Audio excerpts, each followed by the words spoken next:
The world looks to California to answer the hard questions, for redemption, to introduce the unfamiliar, to be resilient. Because California bounces back, holds us accountable, values who we are, remains vigilant, defies those in our way, and stands for community. Here on the West Coast, we're at the center of it all. Los Angeles Times, the state of what's next.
Good evening. I'm Justin Chang, film critic at the Los Angeles Times, and I'd like to welcome you to week 3 of the Ultimate Summer Movie Showdown, the LA Times series where you get to choose the greatest summer movies of all time. With theaters closed and major Hollywood releases being held back due to the COVID-19 pandemic, my Times colleagues and I asked ourselves, what if instead of the worst summer movie ever, we had the best one, the ultimate summer movie season, polling our readers and singling out the best movies from each week of release, going back to 1975, the summer of Jaws.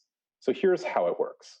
Each week for 16 weeks, we are pooling some of the best, most memorable movies from each week of release, going back to 1975, and we're letting you, LA Times readers, Twitter voters, and everyone in between vote for your favorites in a series of head-to-head contests posted on my Twitter account, @JustinCChang. The winner is the subject of a retrospective piece in the Times and a video discussion, much like this one that we're about to have. Our first two winners were The Avengers for week 1 and Bridesmaids for week 2. Last week, we were fortunate to be joined by Bridesmaids star and co-writer Kristen Wiig and co-writer Annie Mumolo. And we have another very special guest for tonight's movie. And this past week, you chose Mad Max Fury Road, George Miller's long in the works, totally worth the wait continuation of his legendary post-apocalyptic Mad Max series. The movie starred Tom Hardy as Mad Max and Charlize Theron as Imperator Furiosa. It also featured the actors Nicholas Hoult, Rosie Huntington-Whiteley, Riley Keough, Zoe Kravitz, Abby Lee, Courtney Eaton, and Hugh Keays-Byrne, among others. Screened May 14th, 2015 at the Cannes Film Festival, and then opened in US theaters the next day, May 15th. It ultimately grossed more than $375 million worldwide. It was not only a commercial success, but also a critical sensation. It was named Best Picture of 2015 by numerous critics groups and received 10 Oscar nominations, including Best Picture, Best Director for George Miller. It ultimately won 6 of those Oscars for film editing, costume design, makeup and hairstyling, sound mixing, sound editing, and production design.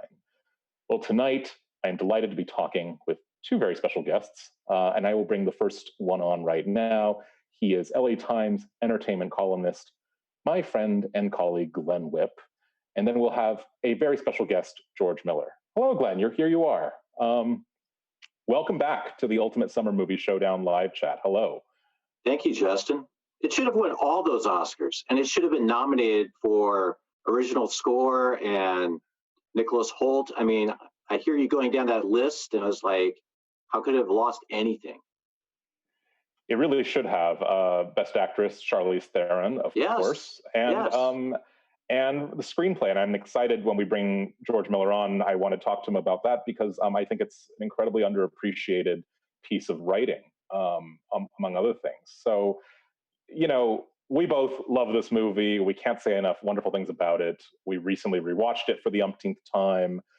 And just what was your reaction to it? And were we surprised? Were you surprised that it beat The Empire Strikes Back? Another, exemplary, iconic franchise standard bearer. What did you make of that? Yeah, kind of the most revered Star Wars movie. And at the moment, it was kind of surprising when that, the final results came through. It's like, wow, Empire. And then when you rewatch Mad Max Fury Road, then the choice becomes obvious. It's like, how could you not vote for Mad Max Fury Road? Yes, indeed. And I think it just speaks to, these are, of course, timed to a week of release. And so this is the 5th anniversary of Fury Road. Happy birthday, Fury Road. And it already it felt like a classic when I first saw it. It feels like even more of one now.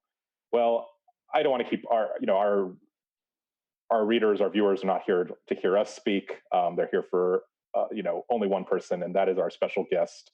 He is the director of so many remarkable movies, including The Witches of Eastwick, Lorenzo's Oil, Babe, Pig in the City, Masterpiece, Happy Feet, of course, all 4 Mad Max movies. Please welcome, joining us from Sydney, a truly great filmmaker, Academy Award-nominated writer-director and producer, George Miller. Mr. Miller, welcome to the Ultimate Summer Movie Showdown. Hello. Well, thank you, and thanks for the very, very kind words. And it's great to be in this company and in the company of the films that people have voted for. I've been watching it, and I didn't vote, but I was delighted by the choices that you put up. I mean, these are all, well, they're seminal films. They're part of the global culture, and so I'm very happy to be here. We're so happy to have you, and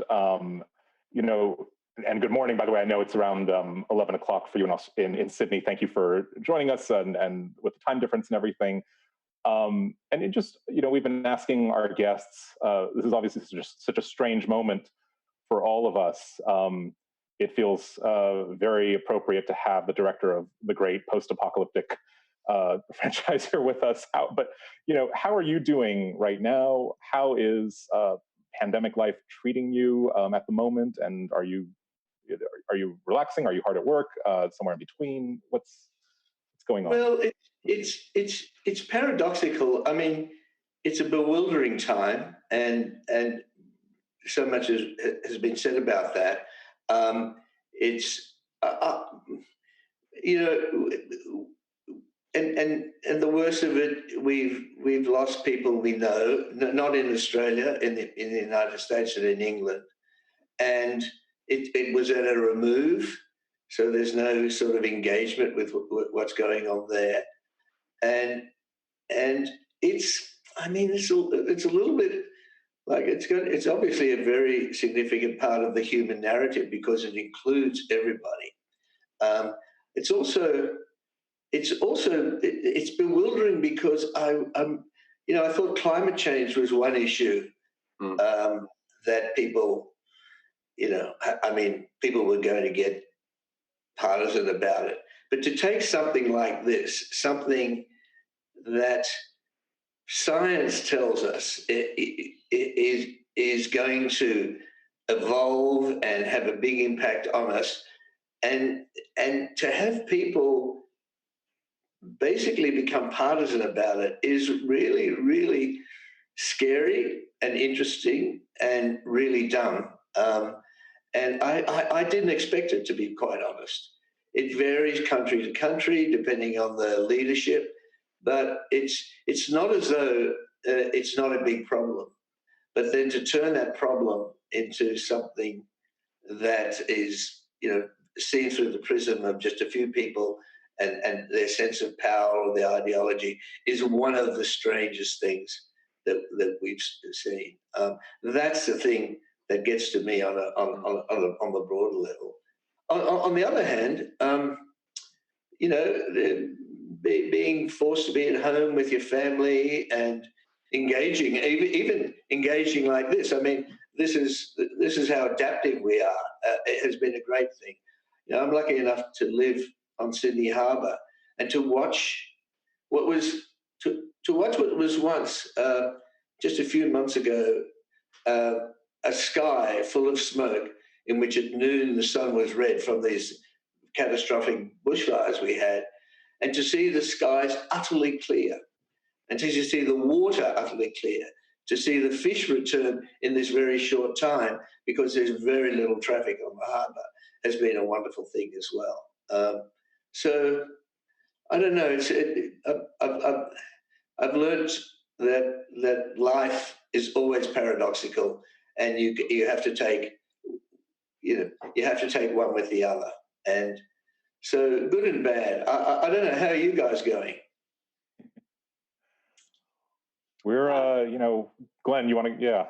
No, Okay, it's just conversations like this are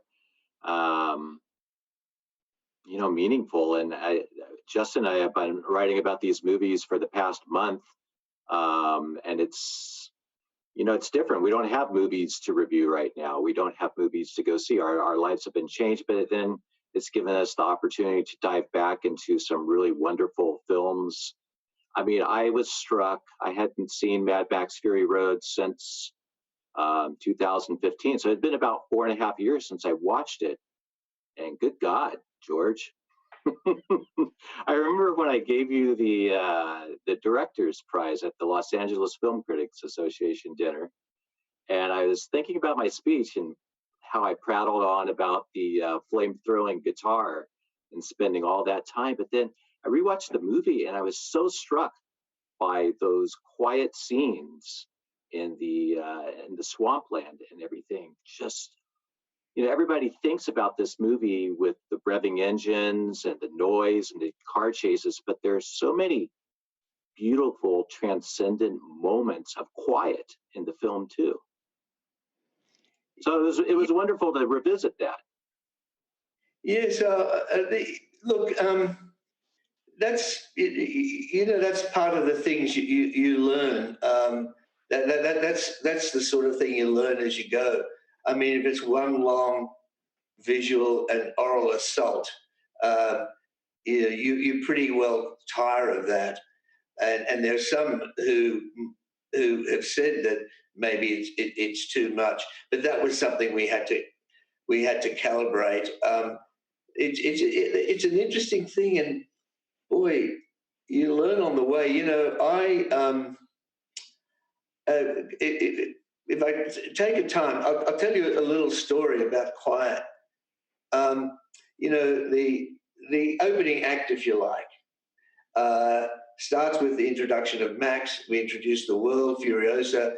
There's this protracted chase in which during which the intention was people were picking up the story, the backstory of the world, and so on. And it goes through that toxic storm.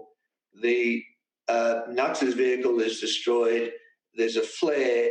It goes to and it goes to black. And I thought, okay, I remember in the first time the film was completed, or almost complete, I thought, well, it'll be really interesting to see what the response of the audience is there. And if we're really lucky, they might, as a catharsis, even clap. So I watched it, and there was that sense, and there was this very tentative clap. And it kind of, I should have been grateful for it, but I was disappointed. And then I went back and listened to it, and I sat down and I said, you know, there's a hangover sound, a sustain. Tom Holkenberg, a wonderful, wonderful composer, had a sustained note, just a little high-pitched drone across it, anticipatory. And and the idea was that we were able to sort of fade it out whenever we wanted to. And what happened was we didn't. It was barely audible, but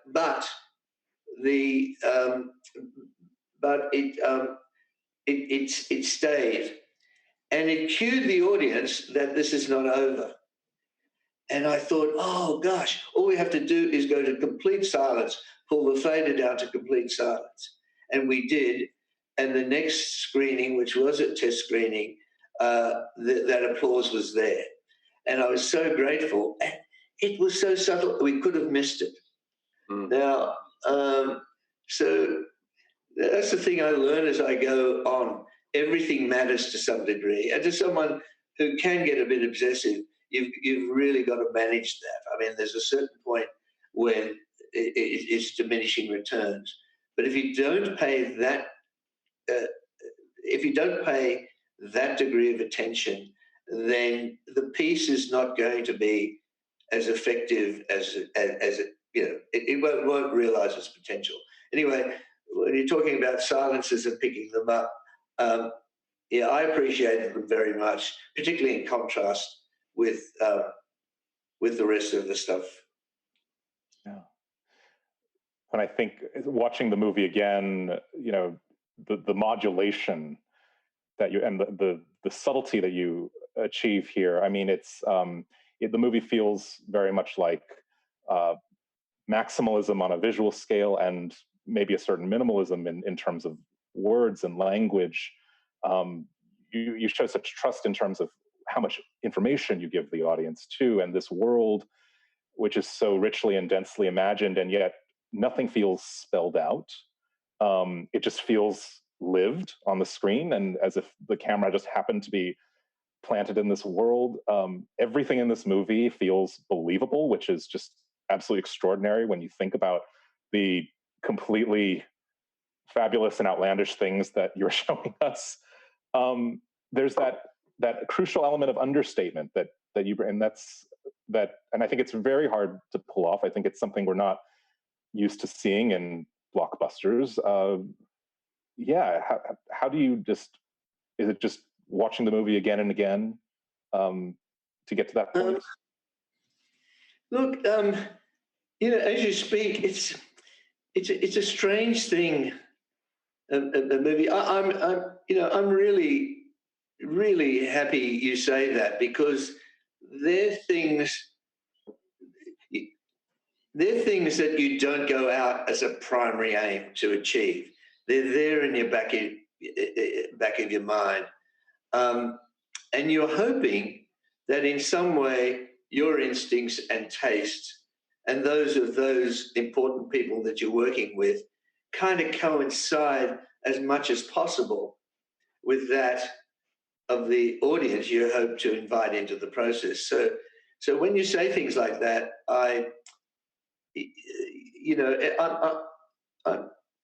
those thoughts occurred to me and us as we were making the film, but it wasn't.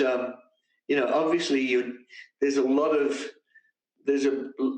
plates. I always see making movies a little bit like the guy in the circus with the plates, keeping them spinning on the end of the stick. And there's a lot of plates to keep going, and particularly in this case, in this movie. And to get the orchestration right is probably the biggest task, ultimately.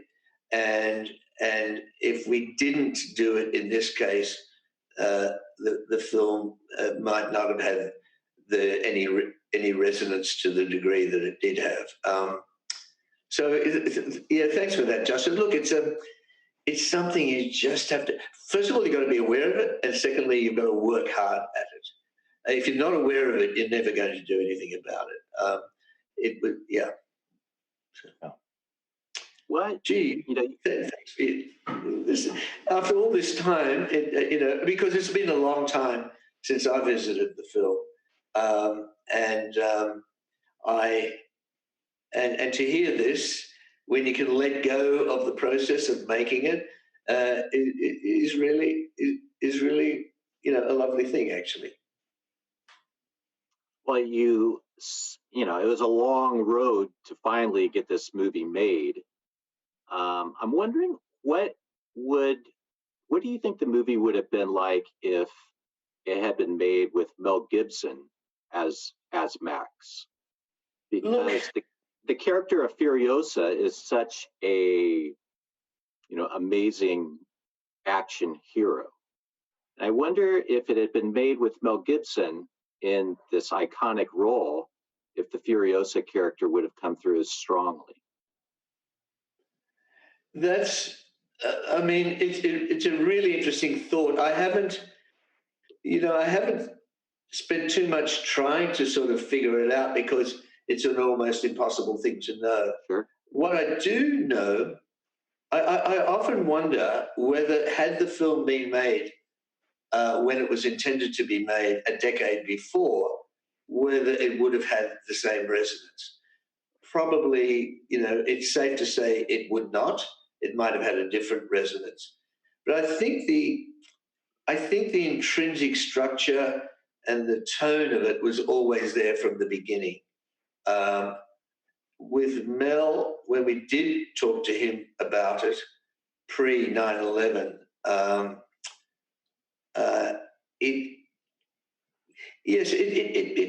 he would have had more.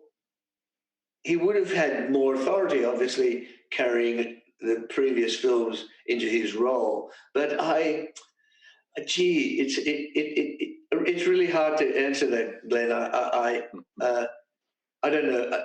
Look, when we were just by one example, when we were to do it on a more superficial level, when we were to do it before 9/11, obviously the notion of Islamic terrorism and suicide bombers wasn't at the forefront of people's of world culture. It was based on a tradition of martyrs or sacrificial warriors that goes back across all cultures one way or another. And in particular, the kamikaze pilot. That's why the war boys call themselves kamikaze. We're the kamikaze war boys. And then this thing comes to the fore, and so that was really an interesting thing to observe. Another example of how things changed in time. Initially, the the Immortan Joe was going to be he didn't control water, he controlled produce because he had the water. And when the wretched people came from below, he basically dropped potatoes, and the potatoes would tumble down the rocks and people would grab them. And he always put one potato in that he covered in the blue powder. He started off blue, believe it or not. And he was covered in a blue powder, and he'd rub one potato, and whoever got the blue potato, it was like a lottery ticket, and he could ascend to the top of the citadel, which I always liked as an idea, but it even though it was a little bit elaborate. And then I remember I was in India, and there was the Great Lake where the Palace Hotel was completely dry. I don't know if you know it, but there were elephants in the bottom of it, and there were people playing soccer.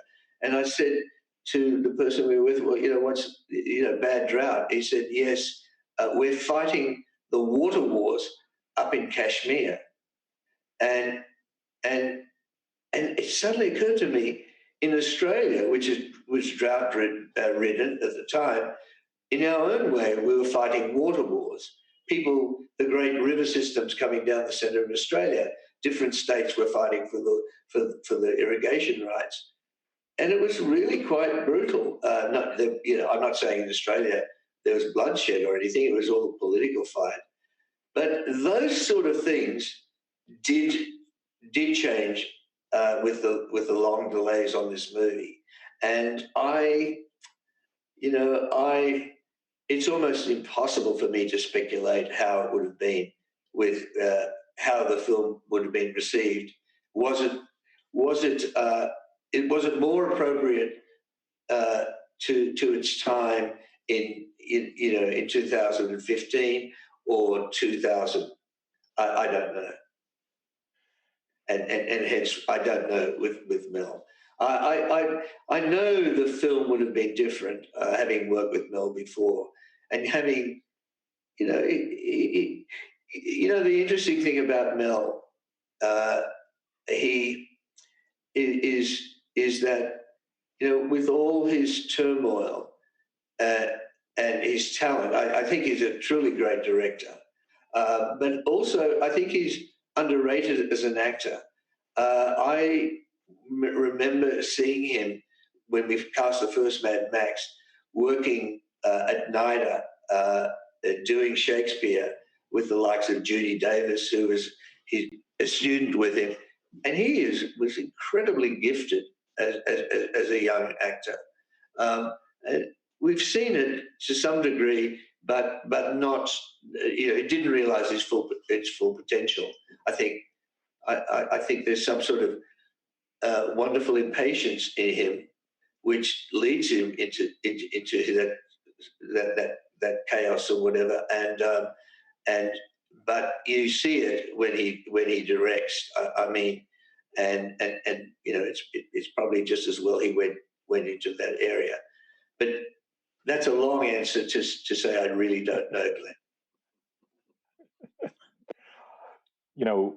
George, and one of the things that's so striking about the movie is that, in industry parlance, it's a reboot, and you have Tom Hardy, who was not nearly as well known when you first cast him as he is now, stepping into such a memorable role. And it speaks, I think, to just the world, and it's the world that you create that is, as much as anything, is us. And what you were saying about the real world, just the resonance of it, whether it's with climate change, with drought, with religious extremism, and to bring it back to Furiosa, I think it's so striking to see Fury Road, which gave us this remarkable vision of female liberation and justice. This is a story about women fighting back against their sexual subjugation. You sought the help of Eve Ensler, the playwright Eve Ensler of the Vagina Monologues, of course, to inform the accuracy of the movie's treatment of trauma and sex slavery. This all before the Me Too movement, and it feels extraordinarily prescient in that respect. And I think sets a real standard for, I think we see a lot of performative feminism in Hollywood blockbusters nowadays. And I think, the movie really set a standard even before perhaps it was fashionable to do so. And in a way that felt new also to the Mad Max universe. So yeah, just speak about that and just how this vision of female empowerment in the film and how that came about, and Charlize Theron as well, who's just amazing in the movie. Well, it's interesting. I think it's. I'll try to keep the answer short. But the interesting thing, I wondered why I was always attracted, ultimately, despite my better instincts, towards making Mad Max movies. And then I realized it's a wonderful world to play in, because even though it's set in a dystopian future, basically the stories allow you to do two things, which is to go back into the past.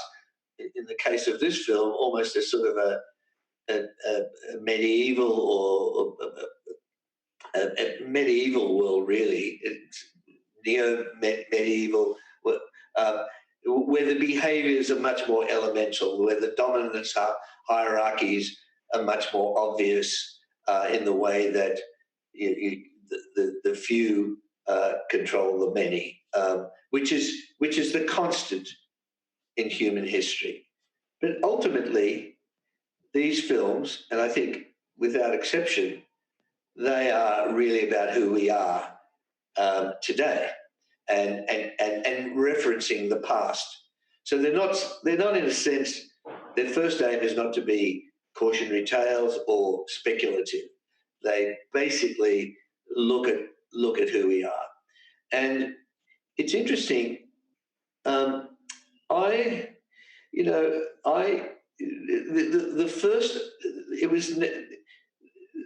first idea, the first germ of the idea of the film had nothing to do with, it wasn't like, oh, I'm going to make a feminist movie. Oh, I'm going to make a movie about the, about tyranny or something. It was a very simple idea, which was, what if you had the two ideas? What if you had a movie which was almost a constant chase, and the thing that was being basically disputed or struggled over was human, and obviously, and then it immediately went to the idea that they should be female, and then it was that there should be a female warrior who was their champion, because it wouldn't make sense if it was male. It just males fighting over the the females as chattel. So and then it became that simple practical idea, where then started, as I reflected on it, had enormous number of resonances.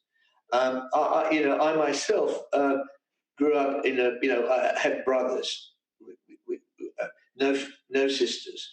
I grew up in a rural community, and most of my friends were male. I went to all male boarding school and high school.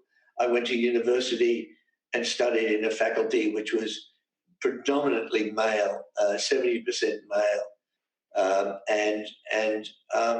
so I did all the things, rugby and that males do, and it wasn't until later on in life that I had a daughter, was with a partner of whom I have the most, not only love, but tremendous admiration. And in particular, as well as that, I have a mother who is the most wonderful sort of matriarch, tremendous wisdom in the way she's conducted her life, where she touch a lot of wood. She just turned 100 and is still very intact and is exemplary. So I've got these exemplary women. I had them in my life. So I saw that, and I must say I sensed it in the zeitgeist, and it was a natural extension of the story. It was of the story that we set out to tell. And so Furiosa emerged out of that. And to be quite honest, way back in 2001 or before 2001, the first person I asked about was Charlize. She mainly watching what she was doing, but also knowing a little bit about the story. My wife, Margaret Sixel, South African, and knowing something of what people had to go through, the white, not only the blacks and the whites, carrying all of that, and how, and you know, Charlize comes from a pretty tough part of the world, and the fact that she emerged out of that with her skill and with the mother was really quite. Now I've got to get myself lined up properly. Yeah, okay. Trying to direct this thing. So I remember asking about her, and we were told by somebody, I don't know who was her agent at the time, that she wasn't interested. When I asked Charlize, when eventually we did come together, she said, I never even knew anything. I didn't until I read the screenplay. I had no idea that this film existed back then. So, but there was a certain something, if you like. She was meant to play that role, and I honestly can't think of anybody else who could do it, because she carries so much of herself into it, and also has the skills. It's a very difficult role, because you don't know what the outcome's going to be. It's like composing a bit of music, and you're taking each note and each chord and you're putting them together in some way, but you don't really hear the full piece until it's all pretty fine-tuned towards the end, and so you have to really trust your instincts and the instincts of those that you're working with to make sure that we get there. Look, part of it's reading the zeitgeist. I'd heard, of Eve. It was right there. It was there to help the actors, and pretty soon it became obvious that that's where the story was going. But that was never the first intention. It arose out of the process of crafting the story. I love how you say you've thought, long and hard. Why do I keep making these Mad Max movies? There is an excellent New York Times oral history of Mad Max Fury Road, where cast members were saying by the end of the shoot, George looked exhausted. He had lost weight. He didn't look so good. But you want to make more of these movies, at least one more of these movies, right? Yeah, yes. You've forgotten all about that exhaustion and all of the dust storms and all the everything, and you only remember the good parts, right? Well, no, look, I was very, very lucky on my first movie. The first Mad Max was the toughest movie I had to make. Not physically necessarily, even though it was tough, but it was in terms of I came out of it with a great sense of bewilderment. I thought if you had all the theory of what you wanted to do, it was a very well planned movie. And I realized that every movie is tough to make, that every movie is going to have its issues and problems. After Mad Max, I was still practicing as a doctor, and I was going to go back and work in a hospital, despite its success. And then I was lucky enough to say, well, first of all, I remember talking to Peter Weir, who'd done wonderful Australian director. He'd done already 2 features. And I said, look, I'm not cut out for this. And he said, why? I said, well, it was just too chaotic. I intended to do one thing, and life got in the way, like ridiculous things got in the way of the well-planned film. And he said, George, that's always the case. And it wasn't too long after the Vietnam War. He said, I think of it. I don't know if these were his exact words, but he said, I think of it as going into patrol in the jungle in Vietnam. You've got your platoon, you've got your mission, and you've got to try to achieve it and get through it intact. But you don't know where the mines are, where the snipers are, where all the vicissitudes of life are there waiting to interrupt or disrupt your process. And he said, but you've got to finish your mission. And that always stuck with me, that war analogy. And I've since learned that applies to just about anything in life. Not that I'm not talking about belligerence. I'm talking about survival and getting the process through, making those little mid-course corrections. So by the time we did the second Mad Max, which was Road Warrior, that was a physically much tougher movie to make, but I was aware of that, and I've carried that forward. I will say the main reason I wanted to do more Mad Maxes is because in preparing this Mad Max, we went so deep that we wrote 2 other stories, Nico Lathuris and I, and the more I see the world evolve, the more I'm kind of attracted to going again. But to be perfectly honest, there's another film and a pandemic to get through. So that's down the track. And George, this will be maybe my last question. We're going to, before we turn it over to our readers who have some questions for you, in addition to the Furiosa film and future Mad Max films, you have another movie, 3,000 Years of Longing, starring Idris Elba and Tilda Swinton, I believe. I know these keep things under wraps, but is there anything you can share about this project? Very different from, yeah. It's too early in the sense that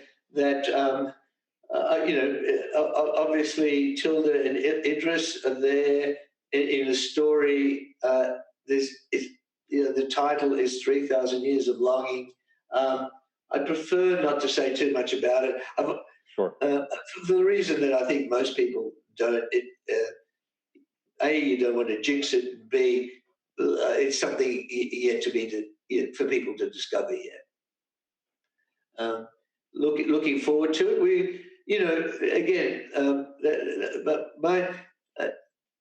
But one of the things that sort of made sense to me was that John Lennon quote. I don't know exactly where he said it, but he said, "Life is what happens when you're making other plans." We should be, like so many other people, should be shooting that film right now, but now we have to wait out, I guess, a credible vaccine against COVID. So yeah, we'll see what happens. I have to ask one more question off of that, as far as just different life paths sort of converging, diverging, and medicine, because of course you were in medical school when you made your first short film, and we had some reader questions about this as well. Just, can you speak about your medical knowledge and experience, the impact of that, if any, on your filmmaking.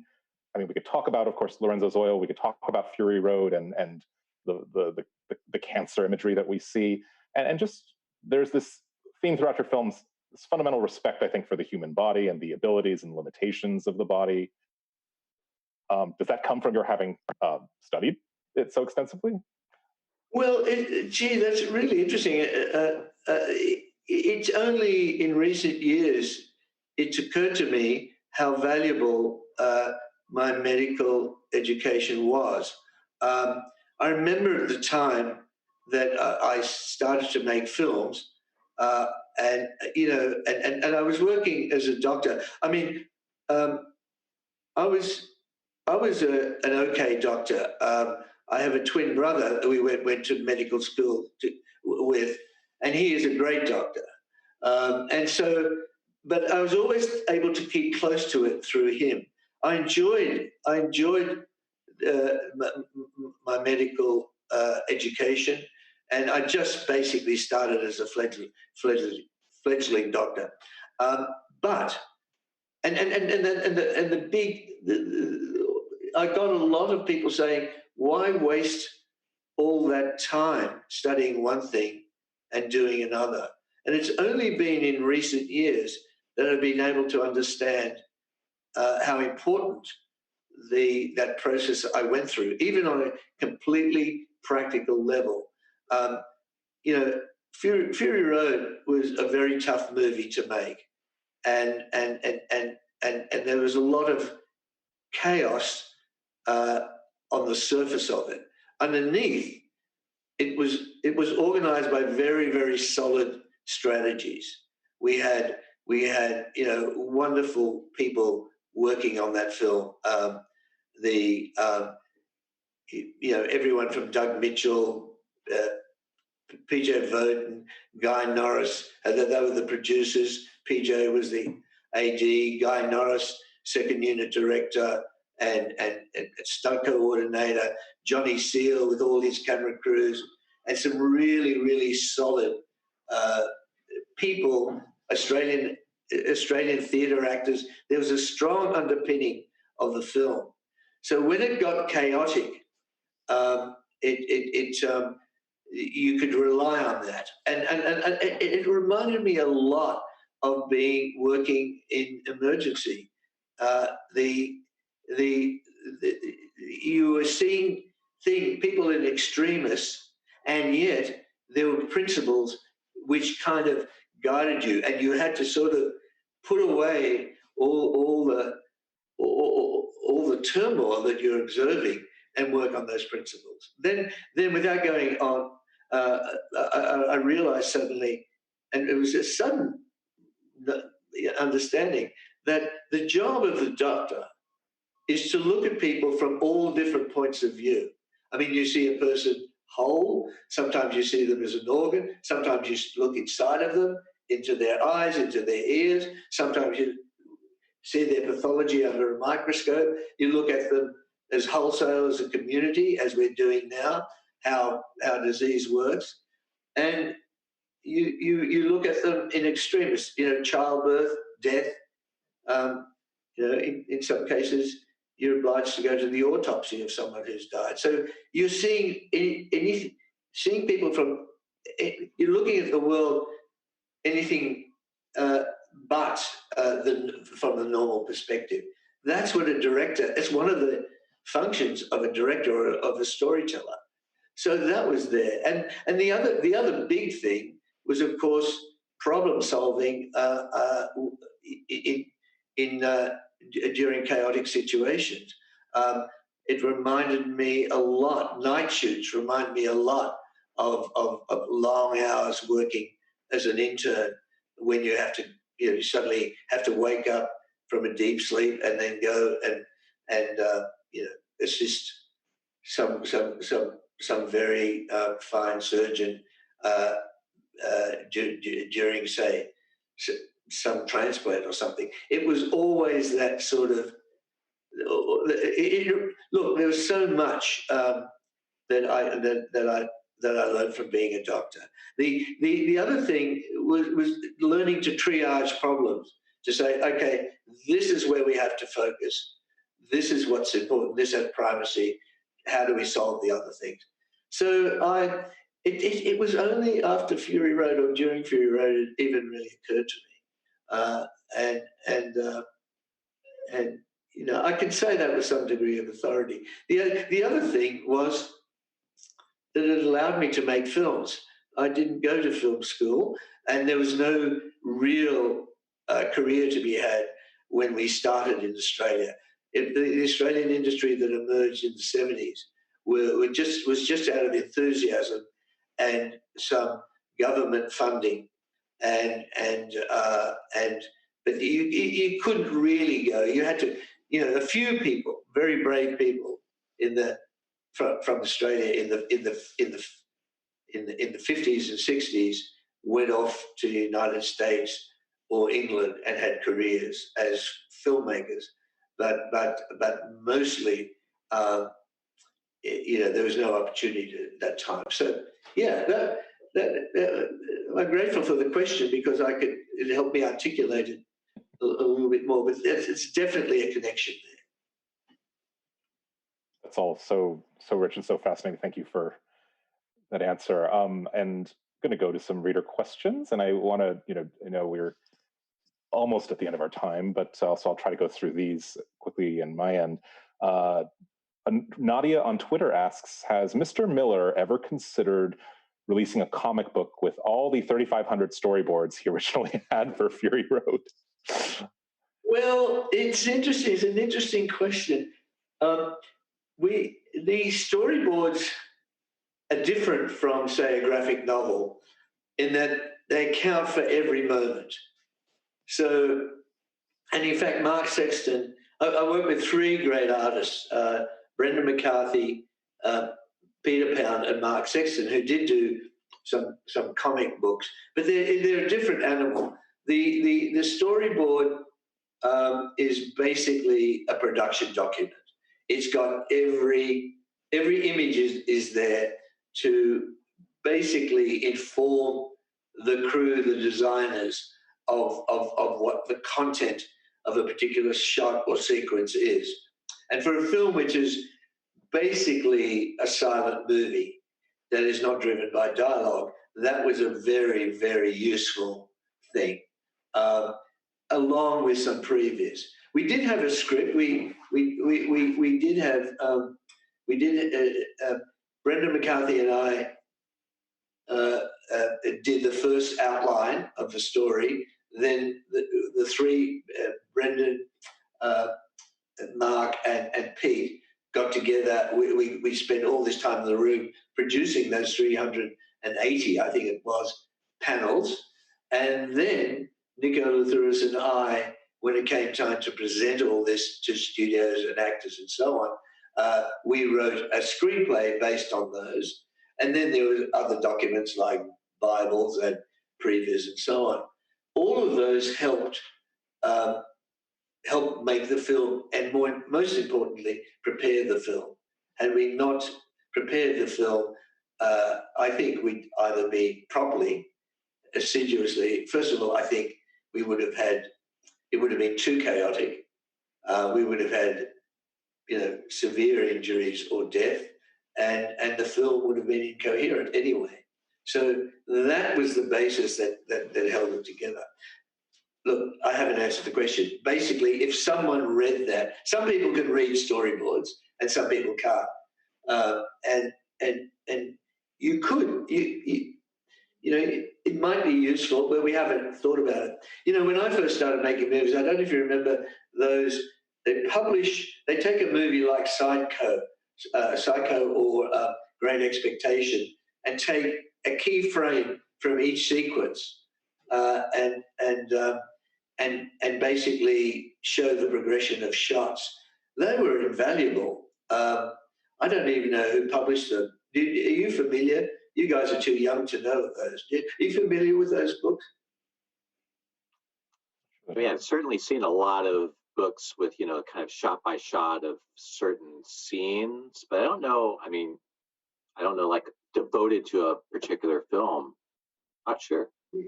They take frame by I need frame. some recommendations. I can't. I'm sure you could look at that. Look, nowadays you've got the film and you've got the means to actually study frame by frame, which is a greater obligation on the filmmaker. You can't get away with things now. Every little detail is there, available to scrutinize. But in those days, you'd see a film once, maybe you'd catch it again on TV, and if it was a great film, I always made sure to go straight back into the cinema and watch it again and see what I could learn from it. But nowadays, that experience is available to most people.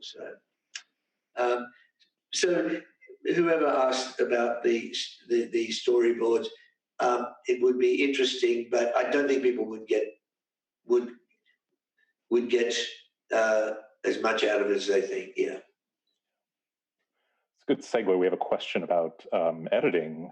What is best about working with Margaret Sixel as editor? Is it easier to communicate with regard to cutting, pacing? This question comes from Marina Franco on Twitter. Working with Margaret, who is my life's partner, it's the main advantage of working with Margaret is Margaret's brain or instinct, which of course I've been a close observer of for the 25 years we've been together, and there's that ability I think we sort of need in life, but in particular when you're editing, of being able to bounce from the bird's eye view, the whole view, down to the granular, and bounce between them very, very quickly. There's some of us who can be very granular but can't see the big picture. There's some of us who see the big picture but can't do the other. Margaret can do that, and it's one thing to do the detail work, stitching shots together. It's another thing to read their meaning accurately, to be able to anticipate the experience that the audience might get from it, and to be able to see that after, with endless work until it becomes meaningless, and still have that instinct. Now, in my experience, I think I have that, and I think I think it's one of the tools that helps me. But she has that in heaps, and in fact, it probably was ultimately what saved the film. Not to say that all the work wasn't great, but it could have been chaotic. It could, if it was cut in a more standard way, where it was just a question of making the action as kinetic as possible. If there was no causal relationship between one shot and the next, one sequence to the other, and the whole being assessed in terms of the past. In other words, the whole of the story, the whole of the piece was privileged over the parts. And that's just natural to her. I'd seen it in early work, very, very, very early.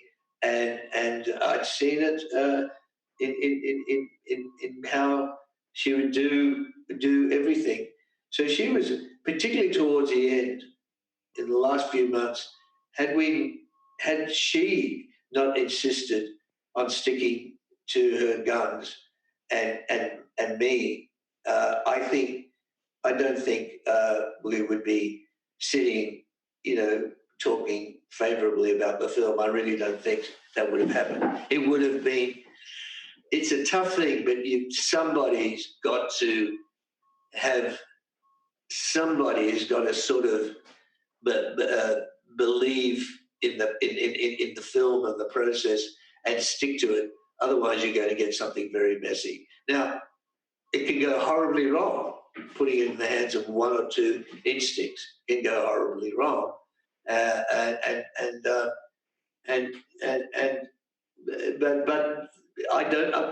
don't think there's any other choice unless you've got a remarkable group of people working together. I don't know how, for instance, the Coen brothers, of whom I've got tremendous admiration, how they work together, what the dynamics are there.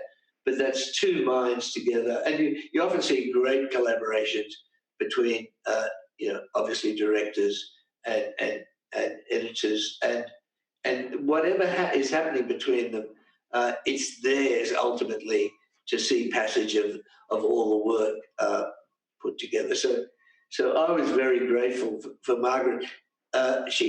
The other thing was great was there's a degree of skepticism about her.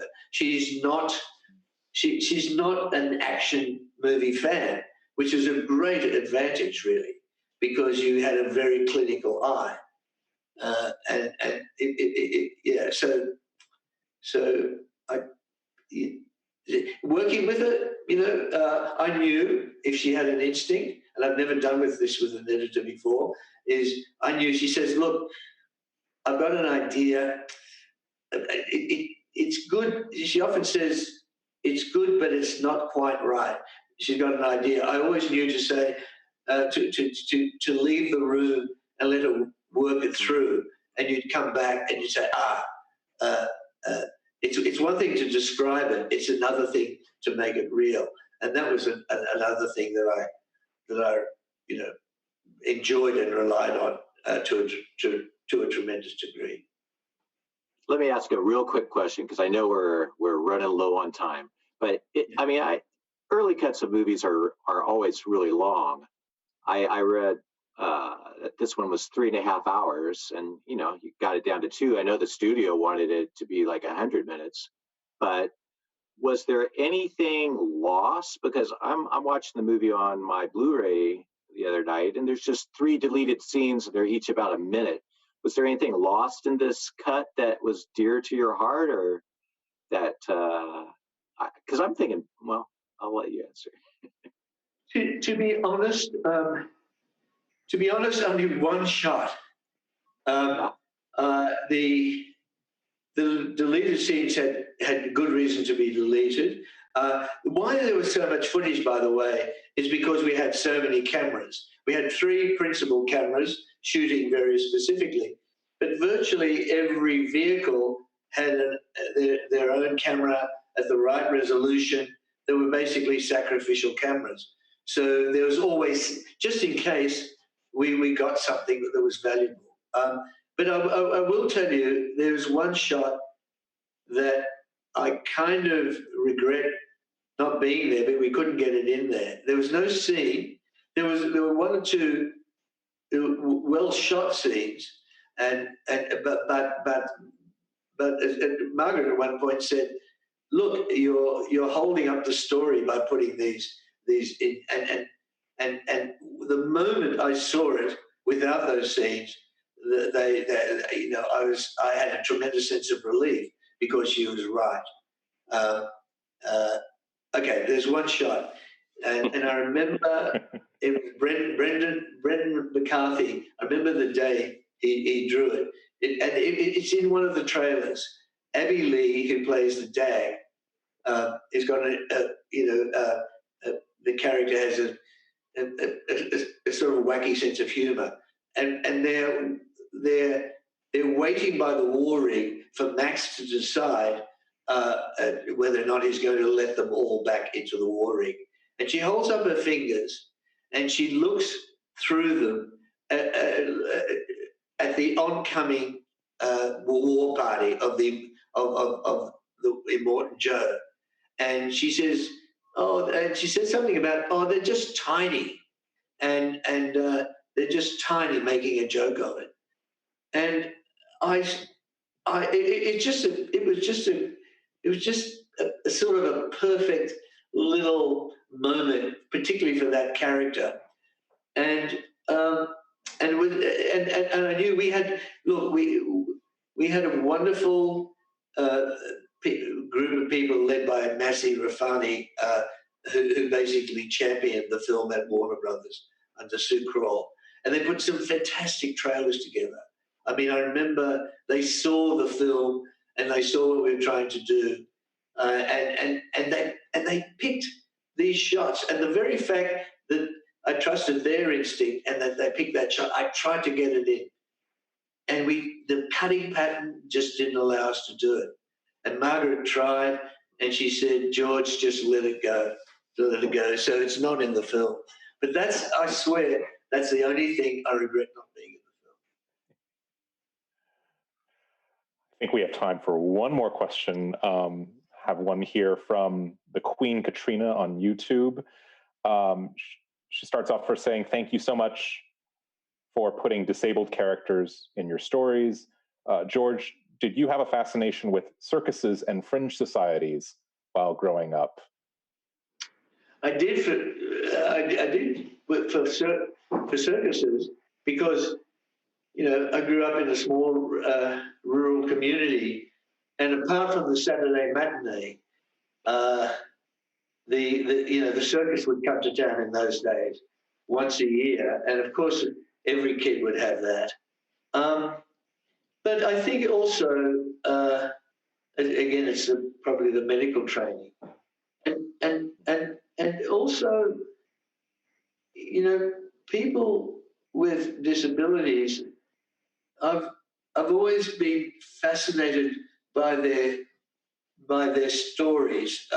They're often heroic in the way that they deal with it, the way they the way that they make their way in the world. Quite often, you know, against the expectation, and it's, I think at the heart it's a lot to do with just basic human courage. So they're always fascinating characters. I mean, to have Furiosa lose her arm without explaining why just said a lot about the character. To turn her arm into some sort of advantage, that was, you know, that's who we are as human beings, the best of us. That there was, yeah. So yeah, the answer is yes. I think we all are. I've had friends with disabilities. I have a nephew with a disability, and I saw a lot. And as a doctor, and I was struck by the essential courage of those that overcame it.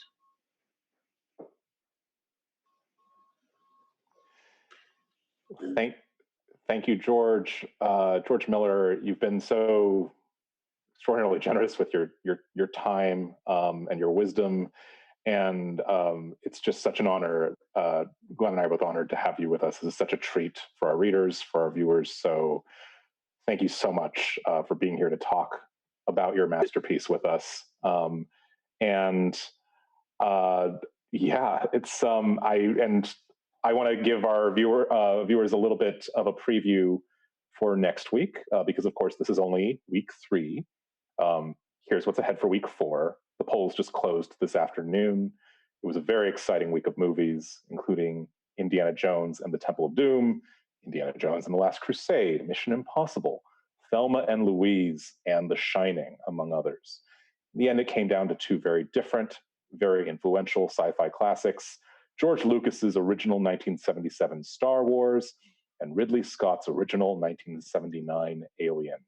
You voted, and after some very dramatic voting, Alien is your week 4 champion. Please join us next week. We will be back here to talk about Alien with perhaps another special guest or 2. Not sure quite as special as George Miller, but we will do our best. And, you know, George, it's like Star Wars just can't catch a break. I mean, Mad Max beat Empire, and now you have Alien, which, you know, is a very fitting companion to Mad Max Fury Road. You know, it's, I don't know what, you know, our readers are unpredictable. It's a wonderful list. I'm very tempted to vote. I'm not on Twitter, but gee, I could grab any of those films and get great delight. It's a great list. And thank you, by the way, for doing this. You did say it would go quickly, and I thought, oh, have I got much to say? And I realised I probably had too much to say. But thank you, and it's very mutual. I really respect the work that you do, and you know, it's one of the big things as a filmmaker. You don't know really what you've got on your hands until it gets out there in front of audiences. You sense what you're trying to do, but you really don't know how it's going to go. And it's when people can articulate what they feel about the work that it's very, very, you know, it's just a kind of, you know, a kind of redemption for all the struggles you go through when people read the film and appreciate it.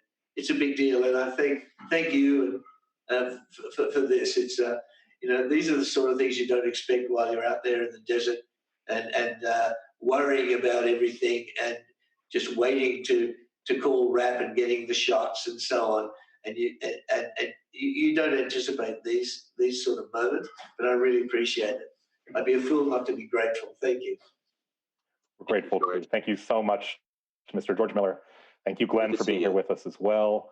Thank you, everyone who tuned in. Watch Alien for next week. That's your homework. And we will see you all again the same time next Thursday. Thank you all so much, and good night. Good night.